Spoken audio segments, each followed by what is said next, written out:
Court rules 2025 का gazette notification जारी कर दिया गया। नजरसानी दरख्वास्त की मुद्दत और बेंच का तयन भी कर दिया गया। फौजदारी मुकदमात में अपील की मुद्दत 30 दिन से बढ़ाकर 60 दिन कर दी गई। 45 साल बाद सुप्रीम कोर्ट के नए रूल्स नाफिज कर दिए गए। रूल्स 2025 का इतलाक 6 अगस्त से होगा। रूल्स के तहत किसी शिक पर अमल दरामद में मुश्किल पर चीफ जस्टिस कमेटी सिफारशात के मुताबिक हुक्म जारी कर सकेंगे। फौजदारी अपील दायर करने की मुद्दत 30 दिन से बढ़ाकर 60 दिन कर दी गई। रजिस्ट्रार ऑफिस के एतराज़ात के खिलाफ अपील 14 दिन में दायर की जाएगी।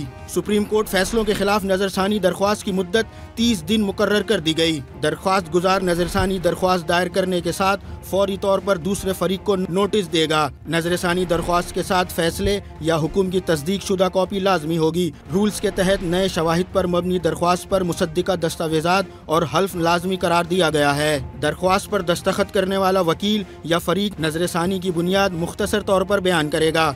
नजरसानी की दरख्वास्त मुमकिना तौर पर वही बेंच सुनेगा जिसने फैसला दिया था। मुसन्निफ जज के रिटायर्ड या मुस्तफ़ी होने पर बेंच के दीगर जजेस दरख्वास्त सुनेंगे। रूल्स के मुताबिक जेल दरख्वास्त पर कोई कोर्ट फीस नहीं ली जाएगी। चीफ जस्टिस याहिया आफरीदी ने रूल्स की तैयारी के लिए जस्टिस शाहिद वहीद की सरबराही में कमेटी कायम की थी।